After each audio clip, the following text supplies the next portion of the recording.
The processing drone hovered above them, its array of surgical instruments glinting in the artificial twilight. Nora's breath came in ragged gasps as she scrambled backward, her boots slipping on the dew-slit grass. The countdown on her wrist scanner ticked relentlessly. 058. 057. 056. Commander Yang's partially mechanized hand grabbed Nora's shoulder with surprising strength.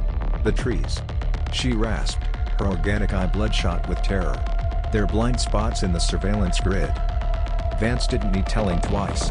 He fired 3 precise plasma bursts at the approaching drones, creating enough diversion for them to bolt toward the dense forest bordering the village.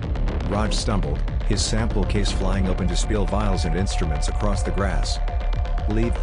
Nora screamed, dragging him up by his arm. The forest swallowed them whole. Inside the tree line, the air grew thick with the scent of pine and something metallic. The trunks here were too evenly spaced, their branches forming a perfect canopy that blocked most of the crimson emergency lighting. Nora's scanner flickered erratically, its diagnostics showing massive electromagnetic interference.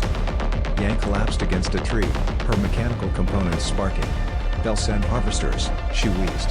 "The trees by minutes, not safety." Vance kept his rifle trained on the village. "Start talking, Commander. What the hell is this place?" Yang's human eye welled with tears that dripped down her chrome cheek. "Not a place. A test. The 27th iteration." She tapped her temple, where metal met flesh. "They're perfecting human civilization. Each village is an experiment in social engineering." Raj's hands trembled as he adjusted his cracked glasses. "That's impossible. The energy requirements alone are trivial for them," Yang interrupted. She held up her hybrid hand, the fingers twitching erratically. "They built Dyson spheres around red dwarfs. This?" She gestured at the artificial sky. "A petri dish." Nora's scanner suddenly emitted a high-pitched whine. She looked down to see the countdown replaced with a new message. Subject designation, Carter, E. Special protocol engaged. Before she could process this, the forest erupted with sound. Not drones. Something worse. The harvesters came on 6 articulated legs, their bulbous central bodies floating a foot above the ground. Each stood nearly 8 feet tall, their smooth carapaces reflecting the dim light like oil on water. Where a head should be, there was only a cluster of thin, probing tendrils that twitched and swayed like seagrass in a current. Vance's rifle whined to full charge. "Yang. Weak points."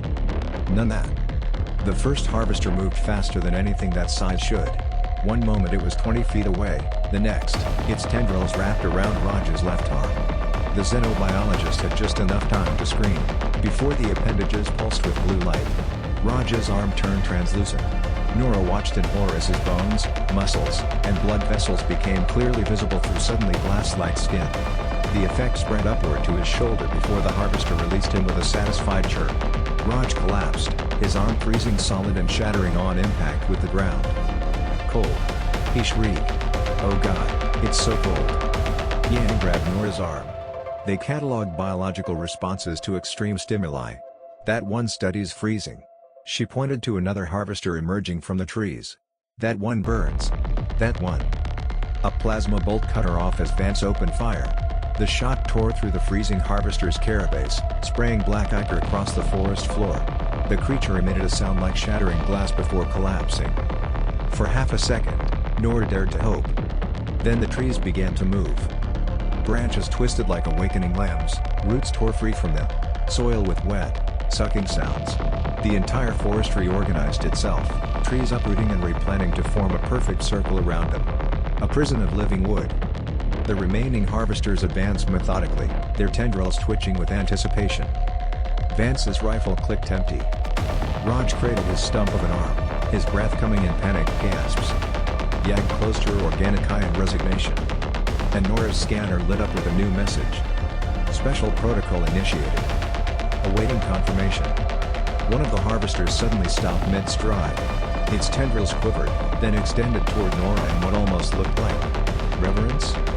A voice boomed from everywhere at once, shaking the leaves from the trees.